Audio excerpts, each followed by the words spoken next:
Muy buenos días, mi nombre es Jesús Acedo. Vamos a ver la sección de columnas.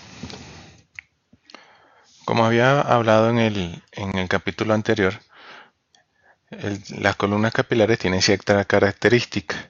Entonces, como la longitud, el soporte, el diámetro interno. Entonces, todas estas características son las que nos proveen y nos ayudan con el tema de la separación de los componentes de la matriz que deseamos analizar. Entonces, para columnas capilares tenemos diámetro interno que van desde 100 micras hasta 500 micras. Tenemos que el soporte está hecho en sílice fundido. También puede ser metálico, en algunos casos de alta temperatura.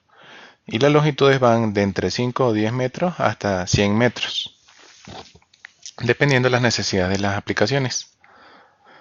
Entonces, ¿cuáles son los parámetros que realmente debemos tomar en cuenta a la hora de seleccionar una columna? Entonces, tenemos el diámetro interno, tenemos el espesor de la fase estacionaria, así como la composición y el flujo que va a pasar a través de esa columna. Entonces, para seleccionar, ¿qué debemos tomar en consideración? Primero que nada, la muestra que tenemos, debemos saber qué analitos vamos a separar. Y en base a eso se escogen los siguientes parámetros, como el diámetro, la fase estacionaria, la longitud y también el tema del espesor de la película. Entonces, si estamos analizando componentes polares y nuestro deseo es separarlos, la fase estacionaria tiene que ser polar para que haya más interacción con los componentes de la matriz y se puedan separar satisfactoriamente. Dependiendo el diámetro de la columna y la longitud, hay un flujo óptimo que básicamente está delimitado por la curva de Van Dinter, que más adelante vamos a ver. Entonces los rangos habituales que tenemos es para una columna empacada va de entre 60 a 30 mililitros por minuto, dependiendo del diámetro, si es de un cuarto o un octavo de pulgada. Para columnas capilares va desde 0.2 hasta 5 mililitros por minuto, dependiendo el diámetro de la columna capilar. Algunos ejemplos de fases estacionarias los tenemos en esta lámina, en donde tenemos las más comunes, que es una DB1 o una HP1, que es dimetil policilano, y la Inowax, que es la más polar, es de polietilenglicol. Y en el intermedio tenemos fases que son de polaridad intermedia. Entonces, como le había comentado, dependiendo qué queremos obtener de la matriz, seleccionamos la fase estacionaria más adecuada.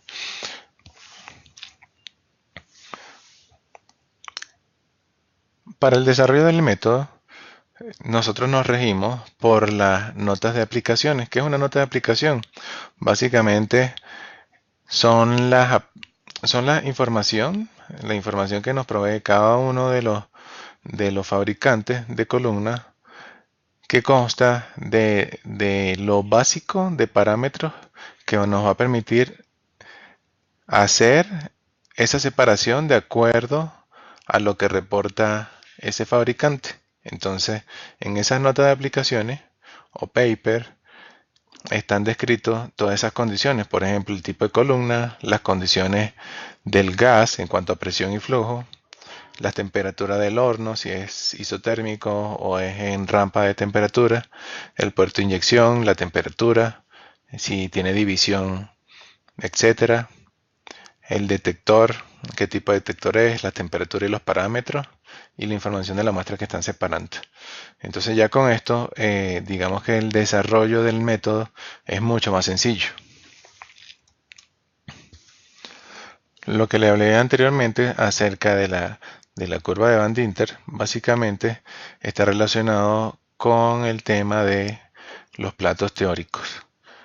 La columna cromatográfica se compara a una torre de destilación. La torre de destilación internamente tiene unos dispositivos que se llaman pellets dentro de los platos que hacen la separación. Entonces, a mayor cantidad de platos, se le da más tiempo a esa matriz para que interactúe con los pellets y ese intercambio hace que se haga la separación. Entonces, de una matriz que inicialmente tenía una composición rica en muchos componentes, al finalizar la separación en esa torre de destilación, va a estar más rico en un componente en particular dependiendo del interés. Entonces, igual con las columnas cromatográficas. En el caso de las columnas capilares, no hay un plato físico, sino es un plato teórico. Entonces, a mayor cantidad de platos, da mayor separación y eficiencia.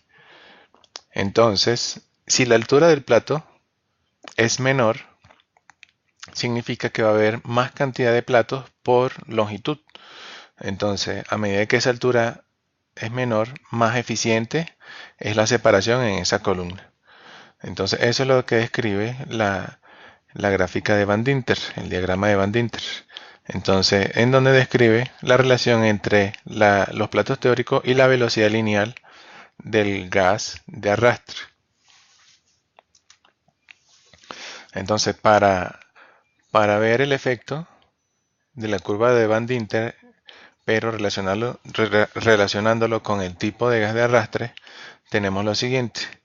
En el lado izquierdo está la curva de Van Dinter para los diferentes gases que habitualmente se usan, como nitrógeno, helio y el hidrógeno. Entonces podemos ver en el nitrógeno que el flujo óptimo está alrededor de 10 mililitros por minuto.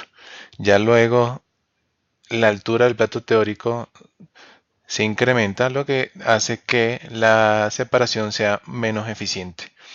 Si lo comparamos con el hidrógeno, podemos estar observando que el rango en donde es óptimo el flujo es mucho mayor. Básicamente va desde 20 hasta 80 centímetros por segundo, lo que le confiere al hidrógeno mayor poder de separación. Entonces veamos en el cuadro de mano derecha, en donde está el mismo ejemplo de dos componentes que salen relativamente cerca, usando nitrógeno, helio e hidrógeno, con la misma velocidad lineal. Entonces podemos ver que el nitrógeno no es capaz de separarlo a ese flujo de 58. El helio lo separa, pero con una resolución de 0.17, y el hidrógeno lo separa mucho mejor con una resolución de 1.37. Por lo que estábamos hablando anteriormente, a medida que yo aumento el flujo, la resolución y la eficiencia de esa columna va disminuyendo dependiendo del tipo de gas de arrastre. Entonces, si extrapolamos para el nitrógeno, la altura del plato teórico está cerca de 1.2 milímetros, para el helio está cerca de 0.6 y para el hidrógeno alrededor de 0.4. Entonces el hidrógeno tiene mejor eficiencia, lo que le confiere mayor resolución en este caso. Entonces, ¿qué parámetros se pueden modificar para mejorar la corrida en cuanto al tiempo? Entonces, uno de los parámetros tiene que ver directamente con la columna, que es disminuir la longitud de la columna para disminuir la interacción de los componentes y así salgan más rápido. Y el otro es también disminuir el diámetro interno de la columna. Entonces, ¿qué otra cosa se modifica? Se puede modificar el gas de arrastre. Entonces, por ejemplo, si tenemos nitrógeno, lo podemos pasar a helio o a hidrógeno. Modificar la rampa de temperatura. También verificar si isotérmicamente se separan mejor los componentes y ajustar la velocidad lineal o el flujo del gas portador.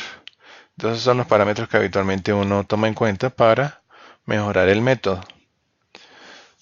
Entonces se llama cromatografía rápida básicamente a la optimización del método de forma tal de disminuir el tiempo de corrida a lo mínimo que se pueda. Entonces en este caso tenemos que el cromatograma que está en rojo tiene una columna de 0.32. Estamos trabajándolo con helio e inyectando 0,5 microlitros con un split flow de 200 a 1. En cambio, en el cromatograma de abajo, que está azul, estamos utilizando una columna de 0.1 y estamos usando hidrógeno y también menor cantidad de muestra. Y si se fijan, obtenemos una reducción considerable del tiempo. Básicamente arriba estamos cerca de 20 minutos, 18.2, y abajo de 3,5. O sea, quiere decir que la optimización, o sea, con el mismo tiempo en donde arriba separamos una sola muestra, abajo podemos estar separando alrededor de unas 7 muestras en total. Entonces ahí optimizamos el método y conservamos la misma resolución. Entonces, ¿qué consideraciones debemos tomar en cuenta? El diámetro de la columna para que la separación sea la más adecuada. También hay un software que se llama Method Translation Software que está en la página de ILIN, nos permite predecir qué parámetros son los más apropiados para optimizar el método. También dentro del cromatógrafo hay ciertos parámetros que se deben optimizar relacionados con la temperatura, la presión o flujo, etcétera. En este caso tenemos un ejemplo en donde vemos el impacto significativo de la disminución en diámetro y el cambio de gas de arrastre. Entonces una gasolina reformulada puede estar teniendo alrededor de 500 picos, de 500 componentes diferentes. Entonces en la primera corrida, en la A, se puede observar una separación alrededor de 20 minutos. En la B, disminuyendo la longitud y el diámetro interno, conservando la misma resolución, se ve que la separación se logra en 6 minutos y manteniendo la misma columna de 10 metros y punto 1 y cambiando solo el gas de arrastre, podemos ver una disminución de 7 minutos a 4 minutos. Entonces así es más o menos como se lleva a cabo la optimización de un método. Entonces, modificando parámetros de columna en cuanto a las dimensiones y modificando el gas de arrastre. Entonces, ¿cómo debemos almacenar una columna? ¿Qué es lo más indicado? Hay fases estacionarias que son sensibles al oxígeno. Entonces, estas se tapan los extremos básicamente pueden ser con septas o unas gomas que vienen con las columnas habitualmente para evitar que entre oxígeno y las degraden.